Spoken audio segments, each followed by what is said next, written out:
생식 라이프 비만이란 비만의 정의를 판정. 세계 96년 세계보건기구는 비만을 지방 조직의 건강을 해칠 정도로 과도한 지방이 축적된 상태라고 정의했다. 비만 판정에 쓰이는 지표, 실제 지방량을 정확히 측정하기는 어렵기 때문에 간접적으로 평가하여 비만을 진단한다. 비만을 진단하는 방법 중 간단하면서도 가장 많이 사용되는 방법이 체질량 지수의 허리 둘레를 측정하는 것이다. 표준 체중, 일반적으로 체중이 표준 체중보다 20% 이상일 때 비만이라고 하며 표준 체중보다 40% 이상일 때 고도 비만이라고 한다. 표준 체중을 계산하는 방법은 키가 150cm 이상일 때 신장에서 100 곱하기 0.9 표준 체중이며 키가 150cm 이하일 때는 신장 빼기 100은 표준 체중이다. 그러니까 표준 체중 계산식, 신장 150cm 이상일 때 신장 빼기 100 곱하기 0.9, 신장 150cm 이하일 때 신장 빼기 100. 표준 체중에 의한 비만의 평가. 비만, 체중이 표준 체중의 20% 이상일 때. 고도 비만, 체중이 표준 지방의 40% 이상일 때. 체질량 지수. 자신의 몸무게를 키의 제곱으로 나눈 값이며 비만을 진단하는 방법으로 가장 많이 쓰인다.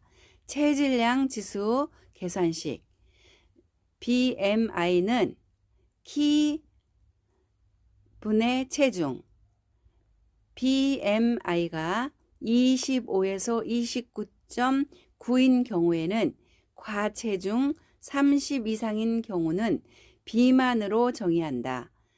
아시아인은 서양인과 달리 체질량 지수 25 이하일 때부터 고혈압이나 당뇨와 같은 대사증후군 합병증에 걸릴 위험이 증가하기 시작한다는 보고가 많기 때문에 서양인에 비해 아시아인의 비만 진단 기준이 낮다. 체질량 지수의 의한 비만의 평가. 세계보건기구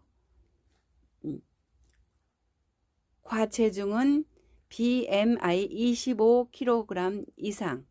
세계보건기구 아시아인의 기준은 BIM 23kg 이상. 대한비만협회 비만진료지침 2020년 BMI 23에서 24.9kg 비만 전 단계 과체중이나 위험 체중. 비만 BMI 30kg 이상, BMI 25kg per ml 제곱 이상, BMI 25에서 29.9kg per ml 제곱 1단계 비만, BMI 30에서 34.9kg per ml 제곱 2단계 비만, BMI 35kg per ml 제곱 이상 3단계 비만, 고도 비만.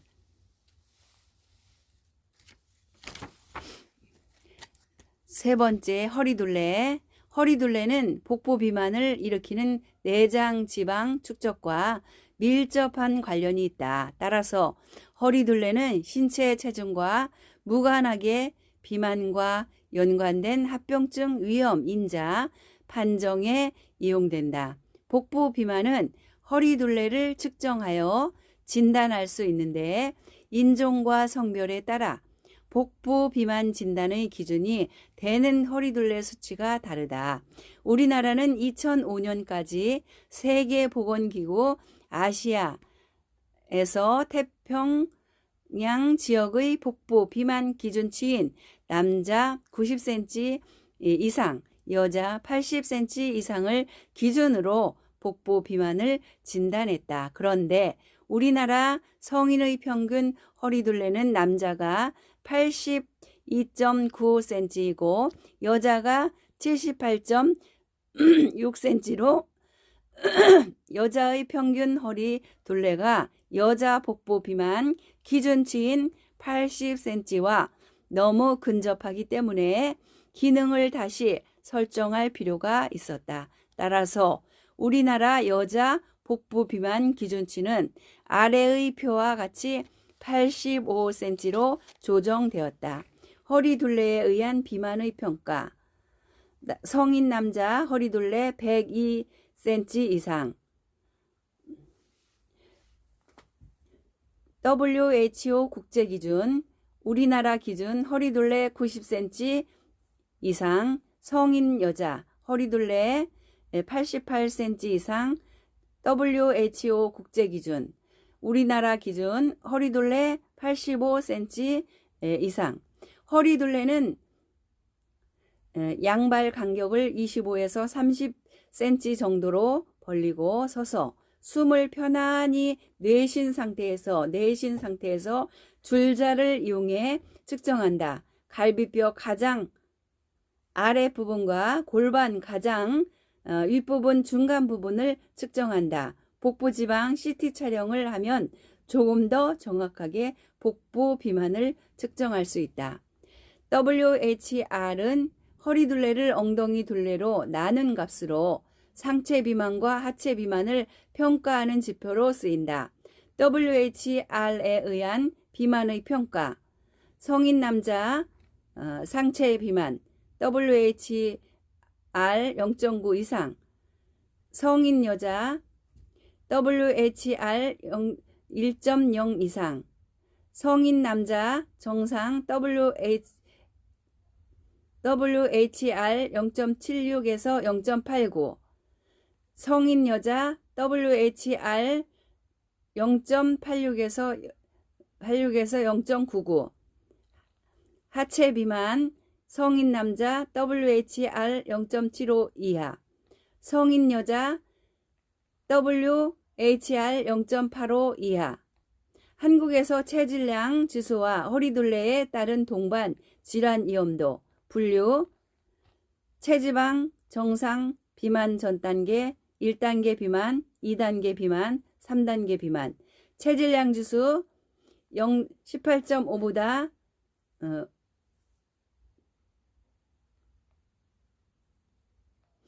5, 정상 18.5에서 22.9, 비만 전 단계 23에서 24.9, 1단계 비만 25에서 29.9, 2단계 비만 30에서 34.9, 3단계 비만 35에서 크거나 같을 때. 허리둘레에 따른 동반 질환의 위험도 90 남자는 90cm보다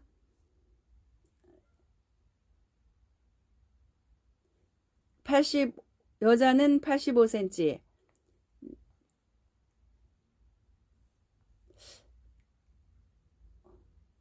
낮음, 보통, 약간, 높음, 매우 높음, 가장 높음. 보통, 약간, 높음, 매우 높음, 가장 높음, 가장 높음.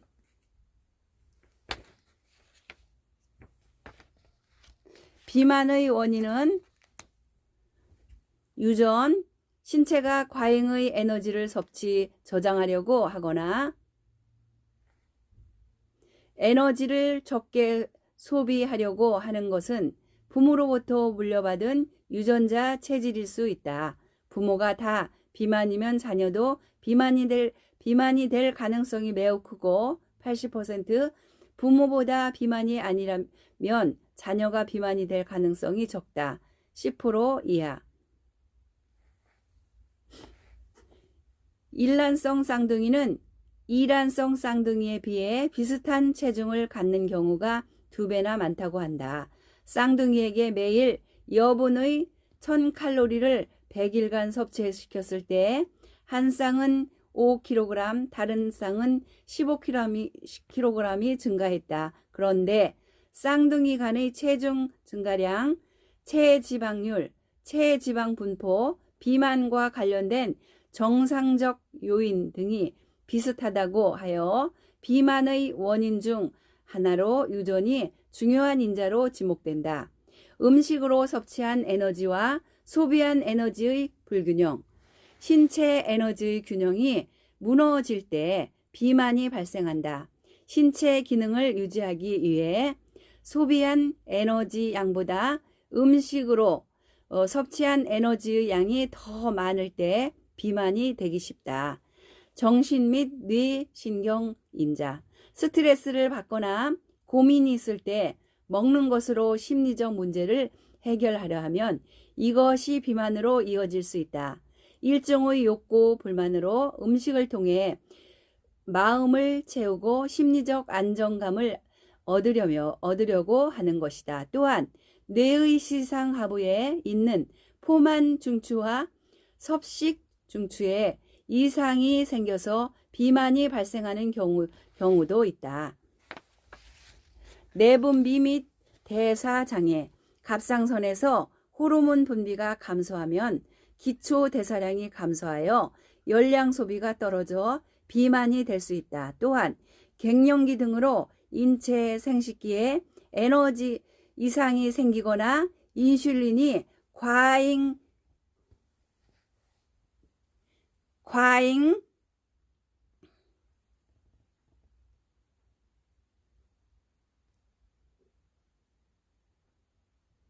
분비되면 지방 분해가 억제되고 지방 합성이 증가하여 비만이 될 수 있는데 이를 증후군 비만이라고 한다.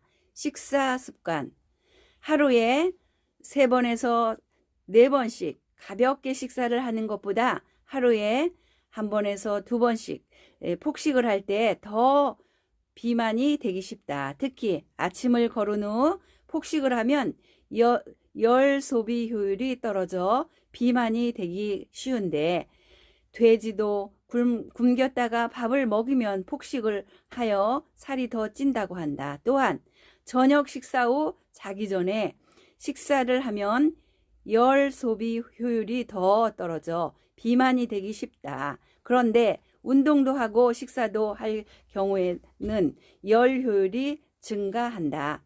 운동 부족과 환경 인자, 최근에는 운동량과 노동량, 생활 활동량이 줄어들고 음식 섭취량은 증가하면서 비만이 되는 사람들이 많아지고 있다. 기초 대사량의 차이, 기초 대사량은 생명을 유지하는 데 필요한 최소한의 에너지 양을 말한다. 식사 후 12시간이 지난 공복 상태에서 완전한 휴식 상태일 때 필요한 에너지의 양이다. 심장 박동, 호흡, 체온 조절 등에 사용되는 에너지의 양이다. 일반적으로 기초 대사량은 여성보다 남성이 더 높으며 유전과 나이에 영향을 받는다.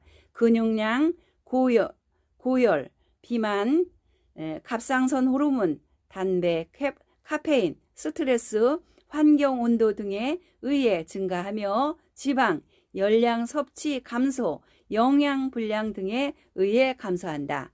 비만에 영향을 주는 유전인자, UCP,